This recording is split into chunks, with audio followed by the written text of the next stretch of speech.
Eu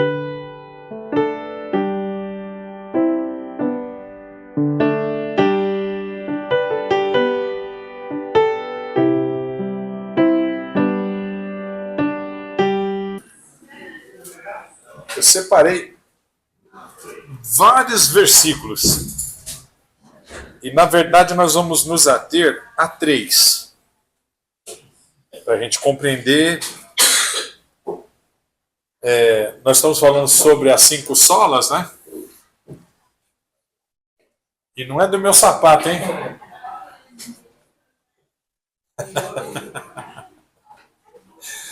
Essas brincadeiras ajudam, né? A gente a dar uma relaxada. Pensa como eu tô tranquilo. Ai, ai. Ah, é. Não vou falar que é a Edneia, porque ela já... Foi isso que eu disse, entendeu?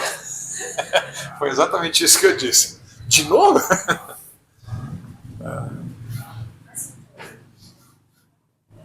Então uma das solas é somente Cristo.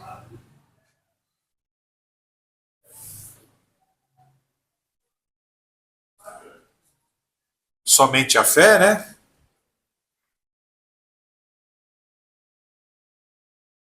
E agora somente Cristo. Antes de começar a ler, uma reflexão para a gente pensar. Espera, deixa eu pegar meu celular, que tem uma reflexão aqui que eu não posso esquecer. Ai, Jesus. Por que só Jesus? Por que somente Cristo? Vocês têm ideia ou não?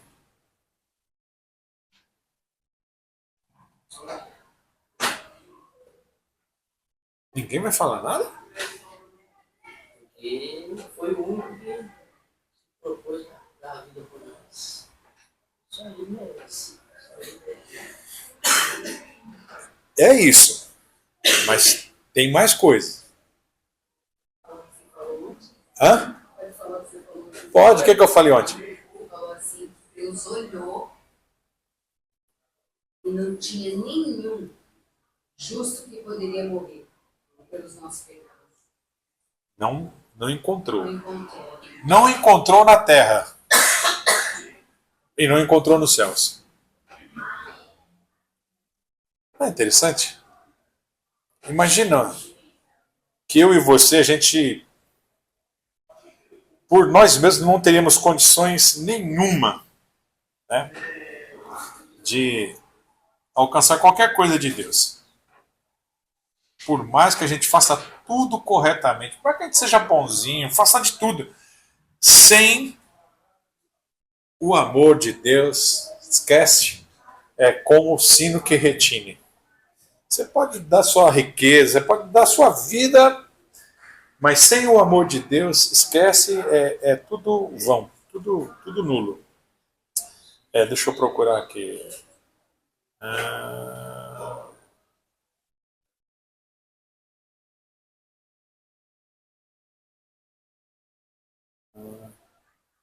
Tá.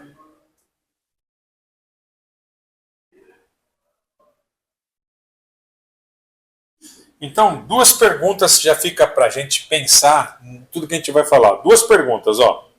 Por que Jesus é o único caminho para Deus? Isso é um fato. E o que significa confiar somente em Jesus? Essas 2 perguntas vão nortear a nossa aula. Atos 4:12. Eu posso ler aqui no computador porque eu transcrevi, né? Peguei da Bíblia e transcrevi para cá. A minha tradução é a ARC. Atualizar. Esqueci o. Atualizada, revista. Hã? Eu esqueci. Corrigida. Isso aí. Então vamos lá. 4:12. Atos 4:12. Eu vou ler os 3 versículos, tá bom? E depois, em cima disso, a gente vai... Eu tenho outras coisas que eu escrevi aqui para a gente poder acelerar. Vamos ler todos juntos? O que está aí? Em nenhum outro... A salvação. Ah. Porque também debaixo do céu nenhum outro nome há dado entre os homens pelo qual devemos ser salvos. Não, é só esse versículo, é só o 12. O outro versículo que nós vamos ler, eu separei um outro aqui, mas o outro é João, o Evangelho segundo João 14:6. É um versículo conhecidíssimo.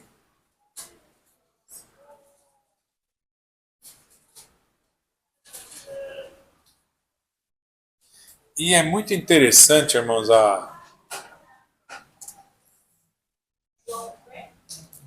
João 14, Evangelho, é o Evangelho, não são as epístolas. Evangelho segundo João, né? Evangelho de João, capítulo 14, verso 6. Diz assim: Disse-lhes Jesus, eu sou O caminho, a verdade e a vida. Ninguém vem ao Pai senão por mim. Eu costumo dizer, irmãos, que Jesus está dizendo, eu sou o caminho. É definido, não tem outro. Jesus poderia ter dito assim, eu sou um caminho. Mas ele não disse eu sou um, ele disse eu sou o. A segunda coisa é EA. Esse EA tem um sentido de soma. E EA, de novo, soma. Eu sou o caminho e a verdade. E a vida. Então Jesus ele é essas três coisas juntas. Vocês estão compreendendo o que eu estou dizendo? Sim? Agora, o versículo que eu acrescentei aqui é 1 Timóteo, capítulo 2, 5 e 6.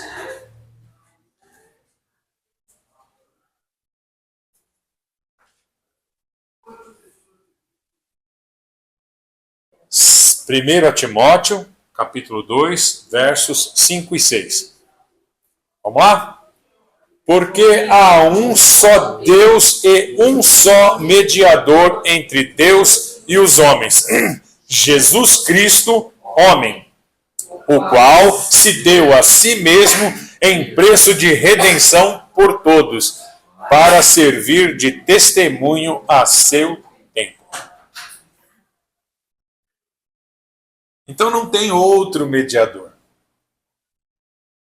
Por mais que outra religião queira dizer que a mãe de Jesus, né,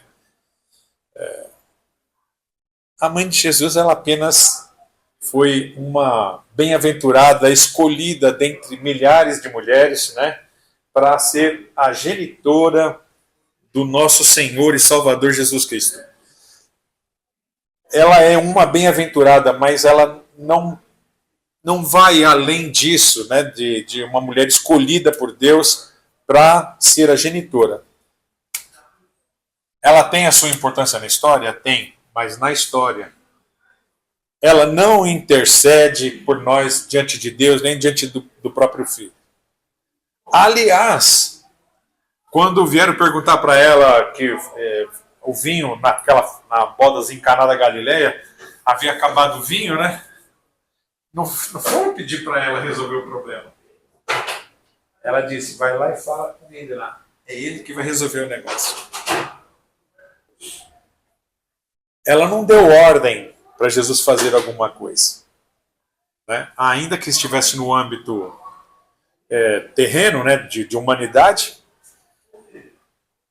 Então, o que eu estou querendo dizer é Jesus. O nosso centro é Jesus. Alguém procura no celular aí?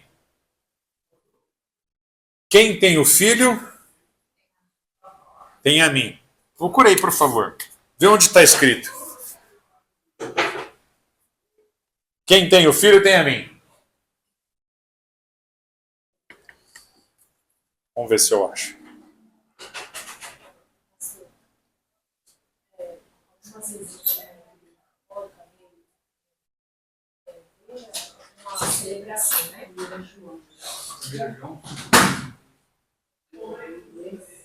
Como é que é, tia?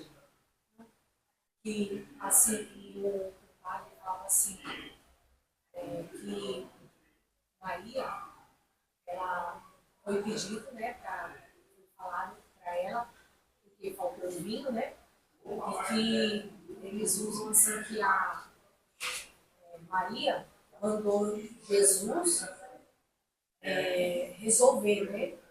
E aí Maria, eles dizem que Jesus foi obediente a Maria. Ele foi obediente a Maria. E eles usam muito esse texto para falar que Jesus foi obediente, que eles também tinham que ser obedientes na igreja e tal, né? Por causa da Santa Ana, né? E aí eu fiquei pensando assim, não é que Jesus foi obediente, ele fez o que ele deveria fazer, não foi isso? Mas ele foi obediente também? Primeiro João 5:2? Isso nunca saiu da minha cabeça, sabe? Assim, ficar pensando isso daí. Não. Acha outra aí. Quem tem o filho, ó, é o 12. Quem tem o filho tem a vida. Quem não tem o filho de Deus não tem a vida. O 11. E o testemunho é este, que Deus nos deu a vida eterna, e esta vida está em seu Filho. Deus nos deu a vida eterna, e ela está no Filho. A gente vai ler lá depois a gente vai ver os versículos que eu separei aqui, no Evangelho de João, capítulo 1. E o verbo era Deus, o verbo estava com Deus, e todas as coisas foram feitas por ele, e sem ele nada que foi feito se fez.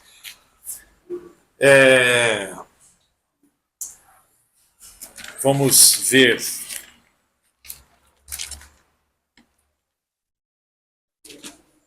João.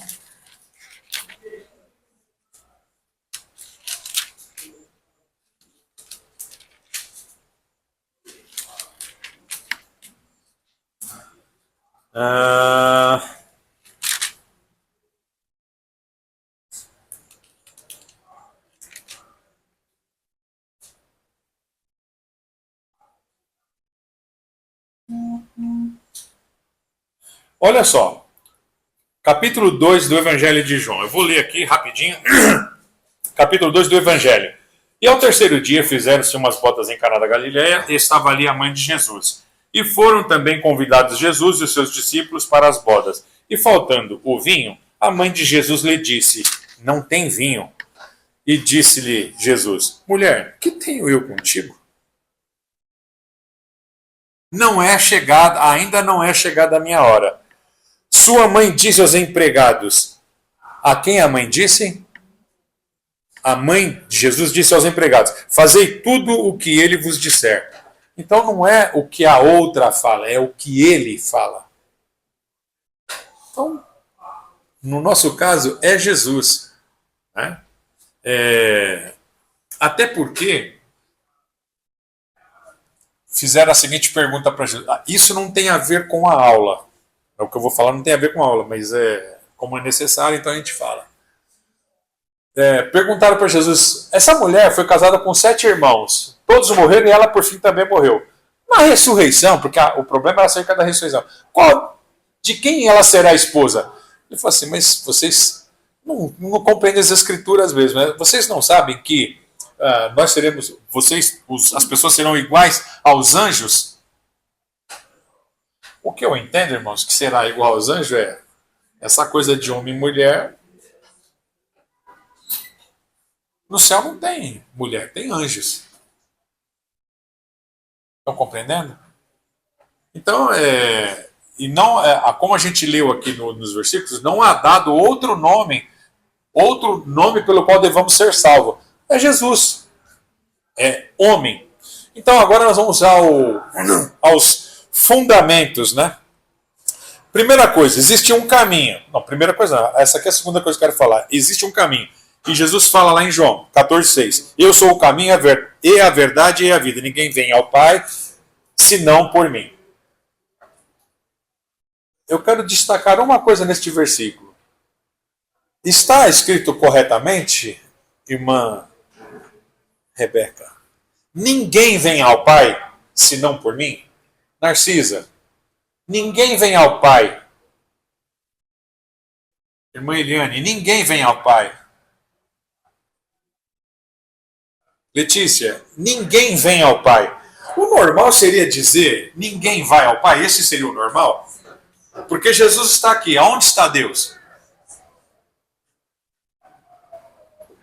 Jesus estava aqui, mas Deus estava onde?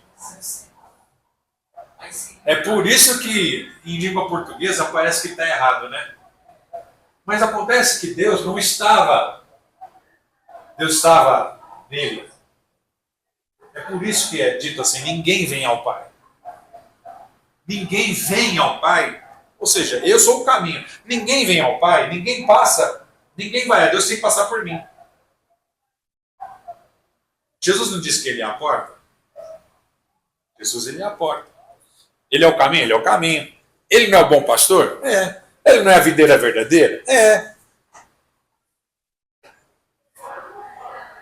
Jesus, ele é tudo isso. Então vamos pegar aqui os outros versículos. Vamos ver aqui.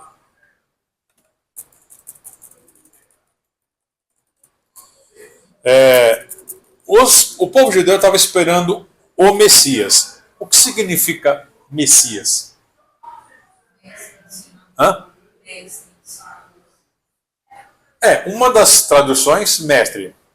As coisas que eu separei aqui é o Messias, o Cristo. Messias também tem esse. No grego é Christos. Então ele é ungido. E deveria ser da linhagem do rei Davi. Alguém deveria ser de Judá. Esse rei deveria ser de Judá. Esse rei deveria ser do trono de Davi, né? Então vamos ver aqui, Mateus 11:3. Eu vou ler rapidamente, porque a gente precisa correr. Eu vou ler, depois vocês vão anotando aí. Anota, né? Quem que pode falar lá? Gilvan, você quer? Não quer falar, Gilvan? Hoje não? Vou pedir para quem então? A Rebeca vai sempre, a Edneia vai sempre. A irmã Eliane é professora. Narcisa, pode ser? Tá, ok, então. Messias, Cristo ungido da linhagem de Davi. Mateus 11:3. Vou ler rapidamente. A dizer-lhe, és tu aquele que havia de vir ou esperamos outro? Quem mandou perguntar isso? João Batista. Ele tinha discípulos, ele mandou dos seus discípulos perguntar para Jesus, é você mesmo o Messias ou nós esperamos outro? Né?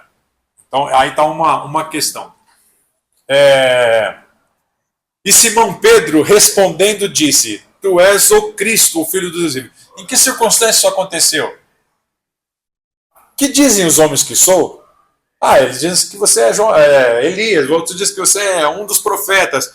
E vós, quem dizeis que eu sou?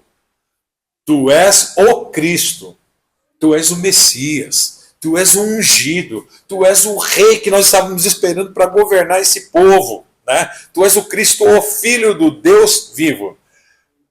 Preste atenção nisso. Filho do Deus vivo. Tu és o Cristo, o Filho do Deus vivo. Então está dizendo que ele é filho de Deus. Tu és o Messias, tu és o Cristo, o Filho de Deus. Natureza divina. Isso é muito importante, a gente ter muito claro na nossa mente que Jesus ele é o Filho de Deus. Tu és o Cristo, o Filho do Deus vivo. E Jesus, porém, guardava silêncio, insistindo o sumo sacerdote, disse-lhe, conjuro-te pelo Deus vivo que nos diga se tu és o Cristo, o Filho de Deus. Porque o Cristo seria o Filho de Deus. Aí Jesus responde, tu disseste. Digo-vos, porém, que vereis em breve o Filho do Homem assentado à direita do Todo-Poderoso e vindo sobre as nuvens do céu. Em que momento isso aconteceu? Na hora do Sinédrio, lá quando Jesus apanhou. Para que precisamos de mais testemunhas? Porque todas as testemunhas que se apresentaram eram falsas. Mas quando Jesus disse, você disse isso, mas vocês vão ver em breve o Filho do Homem, atenção para isso. Filho do Homem. Quem usava essa expressão? O próprio Cristo. Ele falava do Filho do Homem. Por que ele falava Filho do Homem? Ele que nasceu também da vontade do homem, segundo o plano de Deus. Pedro não disse que ele é filho do Deus vivo? Sim. Mas agora ele não está. O sacerdote aqui, o Filho de Deus? Digo. E Jesus falando o Filho do Homem, né? O Filho do Homem assentado à direita do Todo-Poderoso. Vocês vão ver o Filho do Homem assentado. Então esse Filho do Homem, ele foi usado para Ezequiel, ele foi usado para outras pessoas, mas Jesus tomou para si para dizer que ele era filho de homem. Quando o profeta Isaías profetizou que a virgem conceberia e daria luz a um filho, e o seu nome seria Emanuel, né? O príncipe da paz, e tantas outras coisas que Isaías vai descrevendo lá,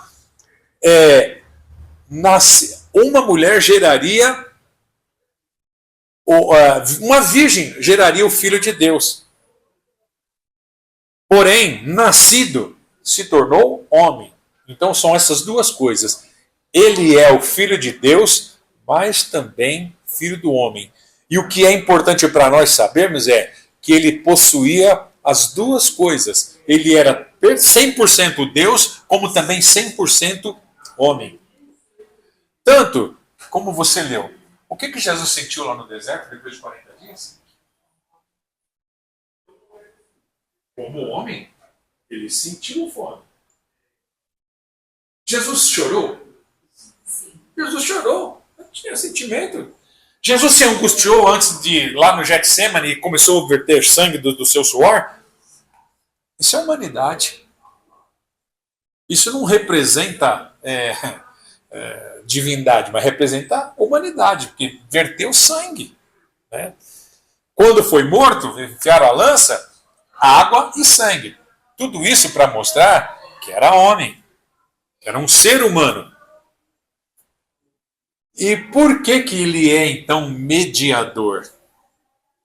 Por causa dessas duas coisas. Ele pode perfeitamente, como Deus, compreender você. E se compadecer de você, como um sacerdote se compadecia, deveria se compadecer, né, do que eles se apresentavam lá no templo, para o holocausto, né, dos animais, para sentir como homem as necessidades do homem. A Bíblia diz que Jesus em tudo foi tentado, mas em nada pecou. Como Deus ele seria tentado? Não. Ele só poderia ser tentado como homem. E como você disse, né, ele usou a palavra para vencer o diabo. Tiago fala que, nesse sentido do pecado, que cada um é atraído e engodado por sua própria concupiscência. As pessoas costumam colocar a culpa no diabo. Mas Jesus já venceu essas coisas. Se caímos em algum pecado, em alguma coisa, partiu de nós. Não partiu do diabo. Ah, claro, o diabo vai tentar. Ele vai tentar. Mas se a gente tropeça, partiu da gente. Porque você tem a capacidade de dizer, para trás de mim, Satanás. Como? Você não vai alcançar isso sem que a palavra de Deus esteja enraizada em você. Se você procura viver pela palavra, você vai vencer. Não quer dizer que vai vencer sempre. Mas porventura, se cairmos, tropeçarmos, nós temos um advogado, um paráclito, alguém que esteja entre nós e Deus. Um mediador, alguém que conhece como Deus pensa e como Deus é, alguém que sabe como é a natureza humana, Jesus. Porque ela está dizendo, né? Ó, Atos 4,12, né? Olha como é interessante. Jesus Cristo, homem. Então, é por isso. E só Ele pode interceder por nós. Porque foi Ele que derramou o seu sangue. Lá em Hebreus, está dizendo que sem derramamento de sangue, não há purificação. E quase todas as coisas, segundo a lei, se purificam com derramamento de sangue. Lá na lei, era bezerros, cordeiros, etc. Mas aqui, o único que ofereceu a si mesmo, o sacerdote, não da linha de Levi, mas da linha da tribo de Judá, da qual não se fala, mas segundo a ordem de Melquisedeque, esse Jesus, sacerdote, ofereceu o cordeiro, ele próprio. Ele se deu em sacrifício.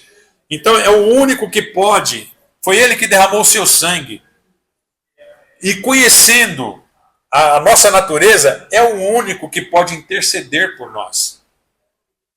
Até aquele dia. Porque depois daquele dia, o que a gente fez ou deixou de fazer, não vai ter mais conserto.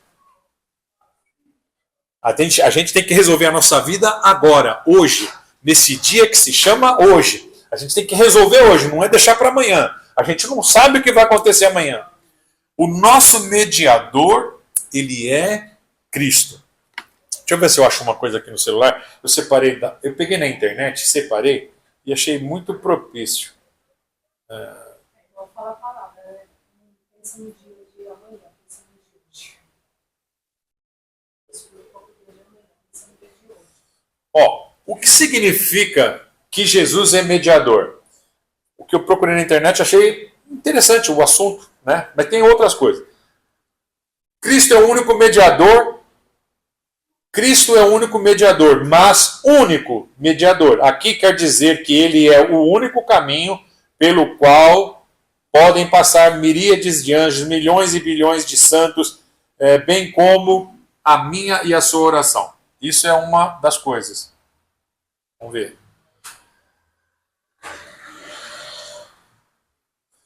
Por que ele pode ser mediador? Porque ele é Deus com o Pai e homem com os homens. Então, é bastante interessante isso aqui Porque ele é Deus com o Pai e homem com os homens. Ele é Deus, nós acabamos de ler. Pedro falou que ele era...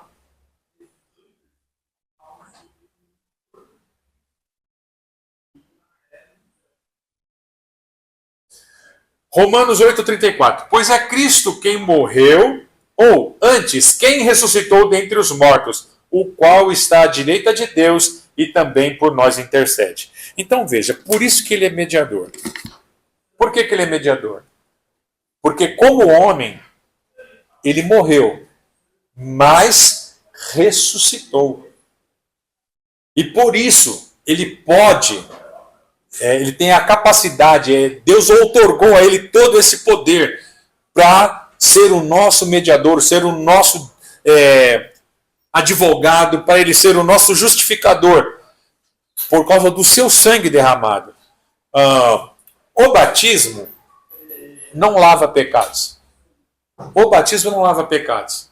Nós vamos ler lá em 1 João, que o sangue de Jesus Cristo, seu Filho, nos purifica de todo o pecado. É o sangue de Jesus que nos limpa. Por isso ele é mediador. Uma outra coisa. Lembra que aquele a quem Jesus amava, né? Aquele que se recostava, ele estava na ilha de Patmos e ele teve um arrebatamento, ele teve uma visão. E ele olhou e ele estava lá e o anjo mandou ele escrever, né? E ele olhava e via um livro e que ninguém no céu, ninguém em lugar nenhum podia abrir o livro e nem olhar e desatar os selos. Aí aquela pessoa chegou, aquele anjo chegou para Jesus: João, não chores. Eis aqui o Cordeiro de Deus. Ele é digno Ele é o único capaz de abrir o livro e desatar os seus selos. E depois a gente vai vendo lá, né, todo o discorrer dos assuntos por causa disso. Então, não temos outro mediador, não temos outro que possa nos justificar. Ninguém. Porque ele foi quem derramou o seu sangue. Algum outro derramou o sangue para perdoar pecados aí? Primeiro, a lei, o sangue da lei não apagava, não dava uma nova consciência. Simplesmente satisfazia ao propósito de Deus. Ou seja, é que eu não tenho nenhum pano aqui, mas seria assim. Aqui está a questão do pecado. Então, aquele sangue fazia assim, ó, cobria. Aquele sangue da lei cobria. Mas o sangue de Jesus Cristo, seu Filho, nos purifica de todo pecado. Dá para a gente uma nova consciência. A gente não vive mais sob o domínio do pecado. Nós temos que fugir. Nós temos que correr dessas coisas. Então, continuando. O Filho do Homem. Por que Jesus usava o Filho do Homem? Para referir-se a si mesmo, a sua humanidade. Então ele falava Filho do Homem para se referir à sua humanidade. Quando Pedro fala, tu és o Cristo, o Filho do Deus vivo, está falando da divindade dele. Certo? Então vamos ver aqui. Daniel, capítulo 7, do verso 13 ao 14. Eu vou ler aqui, ó.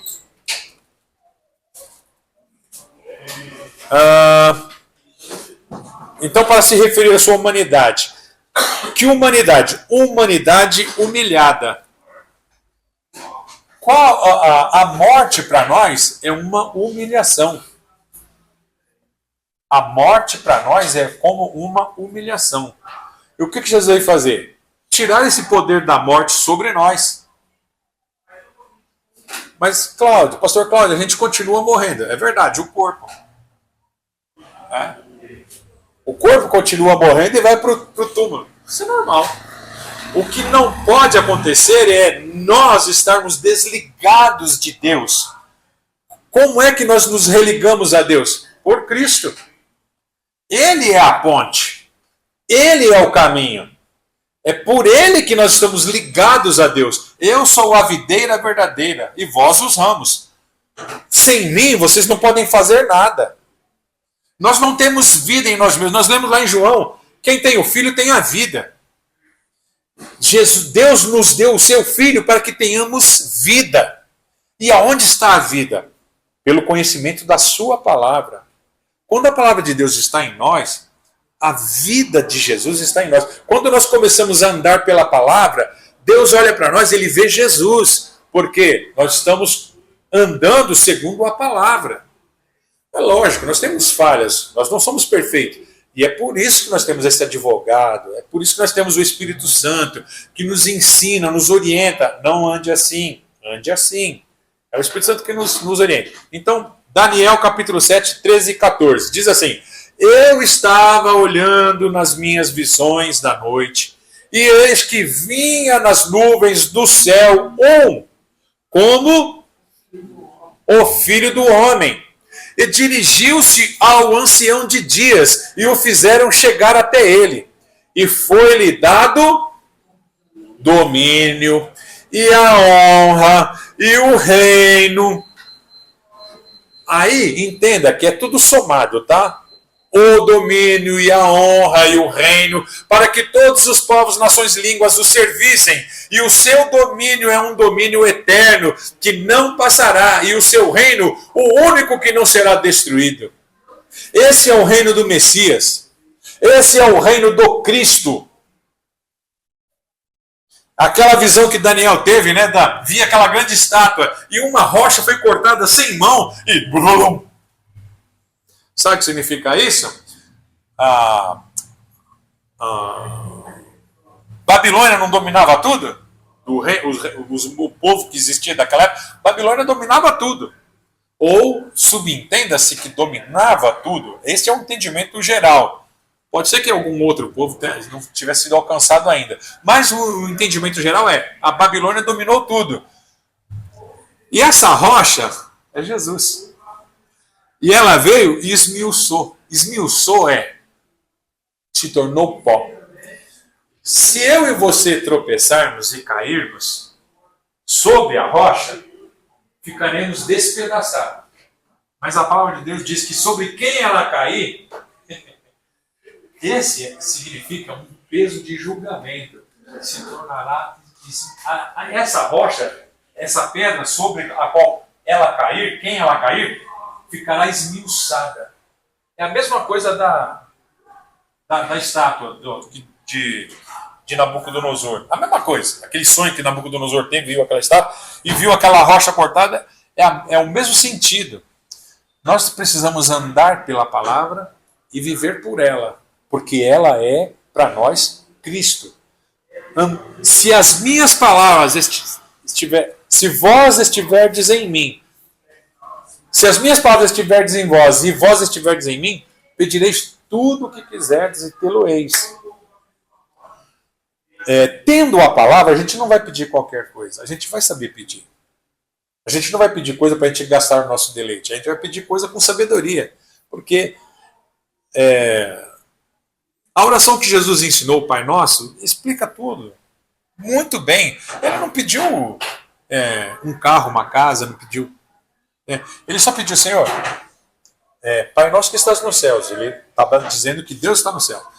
O pão nosso de cada dia nos dá. Quer dizer, o que a gente precisa para hoje. Não é para que a gente precisa para viver. É o que a gente precisa para hoje.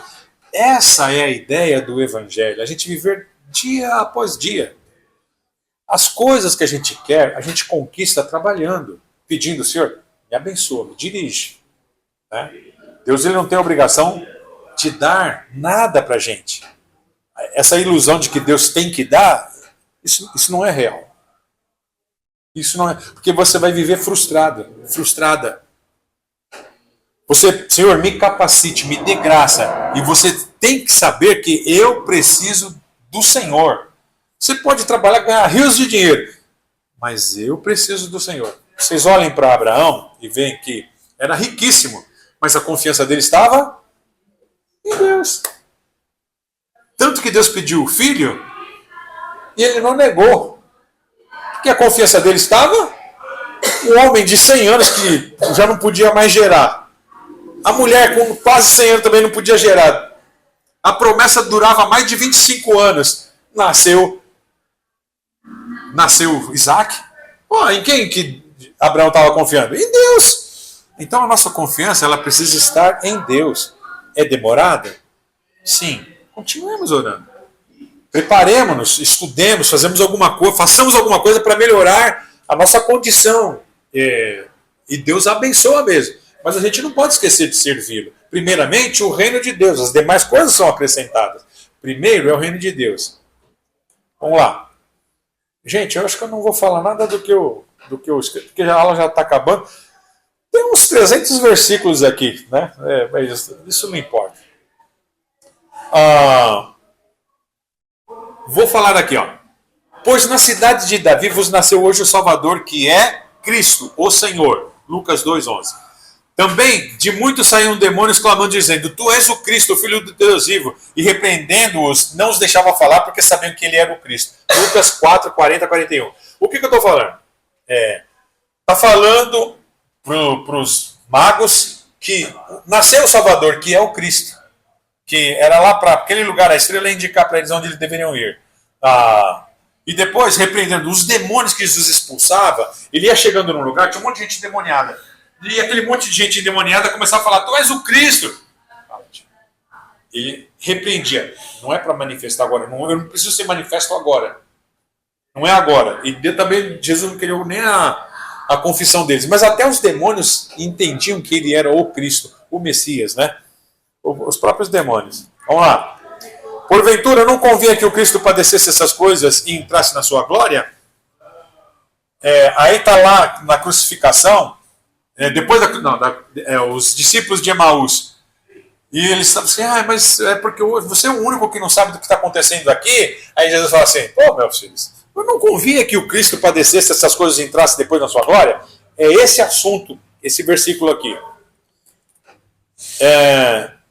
Marta, não, a mulher samaritana, no diálogo lá do poço, Jesus disse, eu sou, eu que falo contigo. Porque a mulher samaritana, quando o Messias vier, o Cristo vier, ele vai fazer essa... Mulher, eu sou. Jesus estava se manifestando dizendo, eu que falo contigo. Nós temos crido e conhecido que tu és o Cristo, o Filho de Deus. Isso aí é a confissão de Pedro. É a mesma que nós lemos, né? Só que está em outro lugar.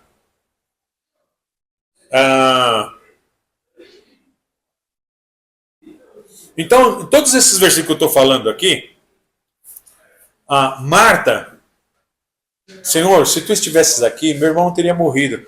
Marta, eu tenho te dito que se tu creres, verás a glória de Deus. Aí, ele vai falando, eu sou a ressurreição e a vida, né? Tal. E Marta, Senhor, mas eu sei que vai ser lá naquele dia, lá no futuro, lá em, sei lá em que ano, 5.000. Pô, não é tudo isso, né? Nós estamos no ano 2000. Mas aí o Jesus diz para creio, sim, Senhor, eu creio que tu és o Cristo, o Filho de Deus que havia de vir ao mundo. Isso aqui é lá na ressurreição de Lázaro, que está lá em João 11, 27. Atos 17:3. Paulo falando, né, expondo e demonstrando que convinha que o Cristo padecesse e ressuscitasse dos mortos. E este Jesus, que vos anuncio, dizia ele, é o Cristo. Ele falava isso lá em Tessalônica e para os de Bereia. Então Paulo também estava dizendo que Jesus, este é o Cristo, o único, não tem outro. Agora eu vou passar para uma outra parte. Então eu já falei eu ia falar da divindade e humanidade de Cristo. Alguns versículos a gente já leu, eu não vou ler de novo.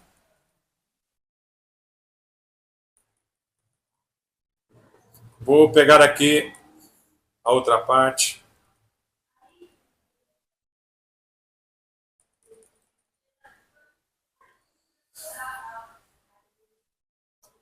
Eu já falei então, né, do Evangelho de João, que ele é o caminho e a verdade e a vida. Isaías 35, alguém pode abrir a Isaías 35?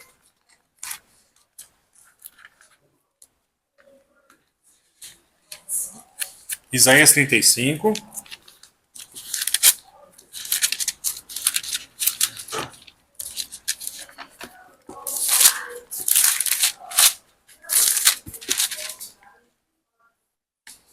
Verso 8. Leiam para mim. E haverá um caminho que se chamará o caminho santo. O mundo não passará por ele, mas será para ele dos caminhantes, até mesmo os loucos não errarão. Então eu vou ler, porque fica mais claro, né, porque eu teve leitura diferente, né? Mas será para o povo de Deus, que é a parte que está diferente, né? Os caminhantes, até mesmo os loucos, não errarão. Aí fala que o leão, ali não haverá leão, nem animal feroz subirá a ele, nem se achará nele, mas os remidos andarão por ele. Os resgatados do Senhor voltarão e virão a Sião com júbilo. Esse aqui é o reino do Messias. É o reino e glória, né, do Messias. A grandeza e a glória do reino do Messias. Então, Isaías está profetizando acerca do Messias, do caminho. E Jesus aqui em João, no capítulo 14, verso 6, eu sou o caminho, a verdade e a vida. Ninguém vem ao Pai a não ser por mim. Não existe outro caminho. Então, irmã Narcisa, não existe outro mediador. Atos 4:12. O segundo versículo é o caminho, a verdade e a vida. Jesus, ele é o único caminho. 14:6. Né? E depois, Timóteo 2, 5 e 6, né, ele não há outro... Bom, eu passei aqui, depois a gente vê lá. Timóteo. Abre a Bíblia em Timóteo.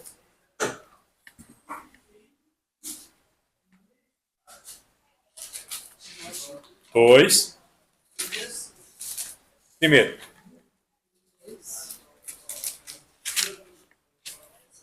Olha lá. Diz assim.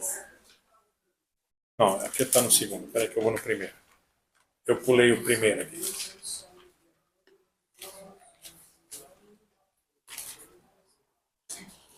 Diz assim, ó. Porque há um só Deus. Vocês estão percebendo o que Paulo está dizendo a Timóteo? Porque há um só Deus e um só mediador entre Deus e os homens. Jesus Cristo, homem. O qual, aí o verso 6. O qual se deu a si mesmo em preço de redenção por todos, para servir de testemunho a seu tempo.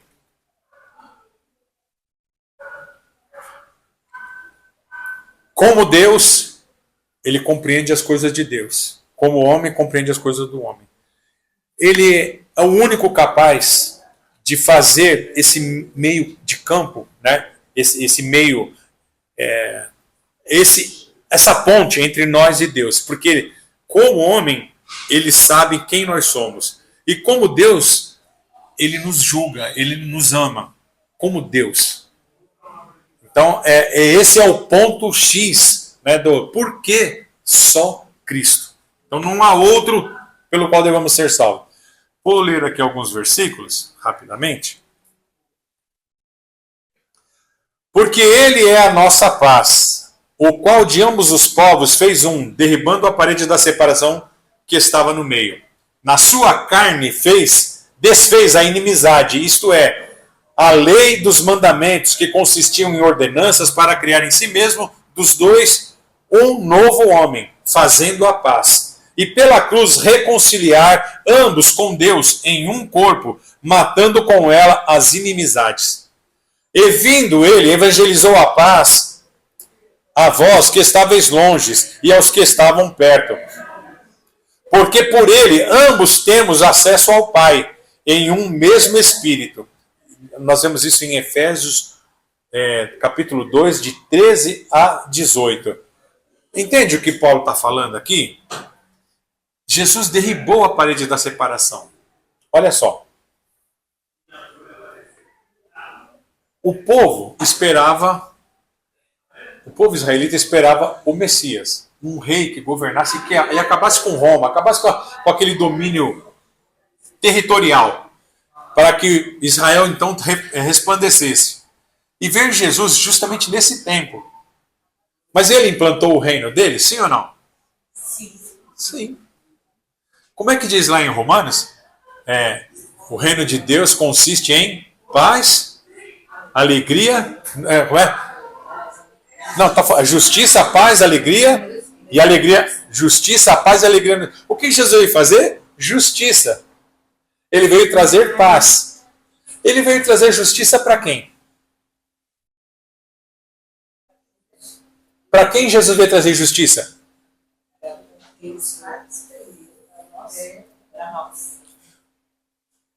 Para quem ele veio trazer a paz?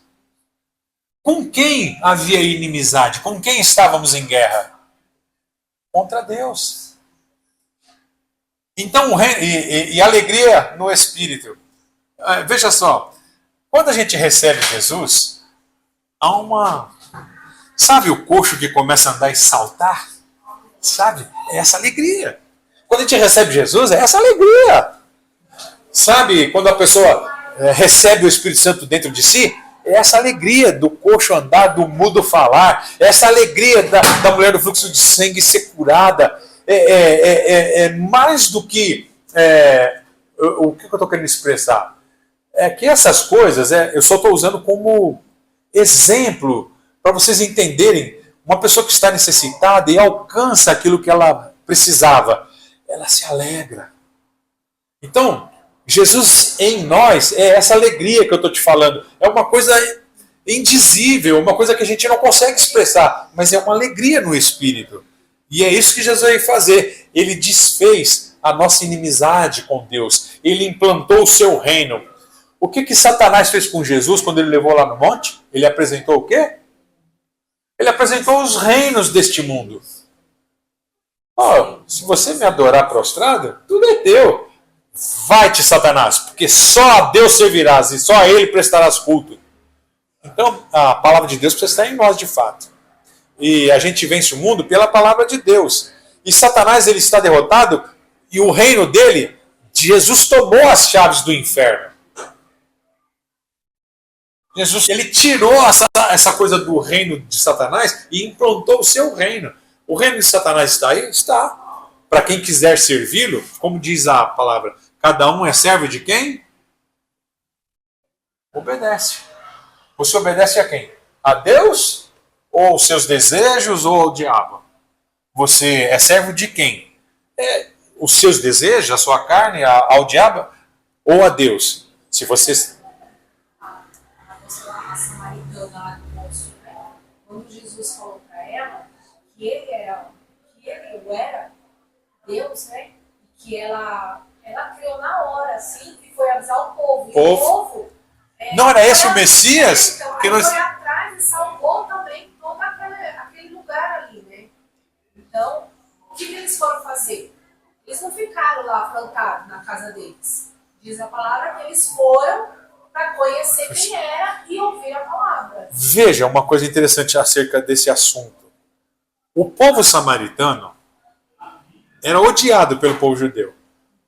E o povo judeu, muito apegado à lei. Eu não sei se os samaritanos também eram apegados à lei, mas eram odiados porque era um povo misturado. Né? Tudo isso lá por causa dos exílios que teve. Né? Tudo isso por causa disso aí. Das vezes que foi tomada, Israel foi tomada. Ó, o segundo sinal nós já encerramos. A religião, isso não precisa colocar, tá, Narciso? A religião, ela nos atrapalha. Porque aquelas pessoas que eram religiosas, apegadas à lei, eles não conseguiam ver em Jesus o Filho de Deus, porque ele transgredia o sábado. Eles colocavam a lei num patamar tão elevado, e Jesus dizia, o Filho do Homem, até do sábado, ele é Senhor. Né? O Filho de Deus, ele é Senhor até do sábado. E eles estavam observando se assim, porque para curar a combinada, a Bíblia fala que eles ficaram observando Jesus sempre violaria o sábado para não usar. Nem tinha violação do sábado ainda, eles já estavam pensando que poderia. Então veja, eles estão colocando a lei, que ela foi manifestada para mostrar que nós somos pecadores. A lei foi escrita para dizer, você é pecador. E você, por você mesmo, você não consegue. Você vai transgredir um dos pequenos mandamentos, qualquer um deles você vai transgredir. E quando Jesus... E quando Jesus falou, se você cobiçar, você já adulterou. A graça é tão mais abrangente que ele fala assim, se você desejar no seu coração, você já adulterou. Então tem coisa que você não precisa você não precisa nem praticar, só de passar pela sua mente, aquilo entrar no seu coração, você já pecou. É claro, existe uma diferença entre pensar e a prática. Mas é que uma coisa leva a outra. Se você pensa, é sinal que o Evangelho não está bloqueando. A palavra de Deus não está bloqueando. Este Jesus em você significa a palavra de Deus em você. Por que você é parecido com Cristo? Porque por causa da palavra, do que está escrito, você... Não, mas eu não posso fazer assim, eu não posso andar desse jeito. Logo, se há alguma coisa ruim você está pensando, por causa da palavra e do seu amor a Deus, você... Isso eu não vou praticar. Senhor, eu não tenho força, me ajuda.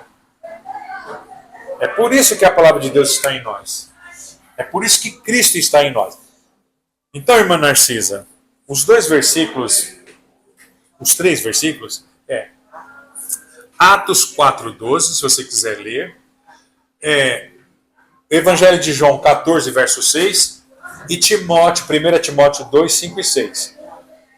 Esse é o fundamento do porquê é só Cristo. Porque em nenhuma outra salvação. Foi Ele que derramou seu sangue. Eu falei com a Letícia hoje, né, de manhã, perguntei para ela o que ela entende de Hebreus. Né? Se Hebreus, no seu geral, consegue dizer para nós que é somente Jesus. Eu aconselharia a vocês a lerem o livro de Hebreus para entenderem exatamente por que é só Jesus. O livro de Hebreus, então, irmã Narcisa, se você quiser anotar, o livro de Hebreus não fala que ele é superior a Moisés? O livro não fala que ele é superior a Arão? O livro de Hebreus não fala que ele é superior em vários aspectos ali aos anjos? Por quê? Ele é Deus. Ele veio como homem, mas porque ele é Deus. Então o livro de Hebreus vai explicando, né? Por que ele é superior? Então não existe outro, é só Jesus. Não existe São Pedro, não existe São João, não existe Tiago, não existe outro entre nós e Deus. Quem derramou sangue por nós foi Jesus. Amém? Irmãos, tem uma infinidade de versículos aqui que eu separei. Não pude falar nenhum, quase. Né? Só falei um. Acho que eu falei 1/10. Mas são muitas coisas que estão aqui. Depois, os irmãos que quiserem, eu envio no WhatsApp para vocês, tá bom? Tá bom? Aí vocês leiam o restante e vocês vão ver quanta coisa boa tem aqui. Então, irmã Narcisa, vamos orar. Senhor Deus e Pai, eu te agradeço por esta aula. Abençoa a senhora irmã Narcisa que vai falar. São 3 versículos, 4 versículos, Senhor, que ela pode mencionar ali. Ilumina, Senhor, a sua mente, o seu coração. E aquilo, Senhor, que ficou confuso, o Senhor possa esclarecer. E ela tenha clareza, Senhor, para dizer e entender o porquê que Jesus é o único caminho. E não há outro, porquê que é somente Jesus e não há outro. E eu te agradeço por isso em nome de Jesus. Amém.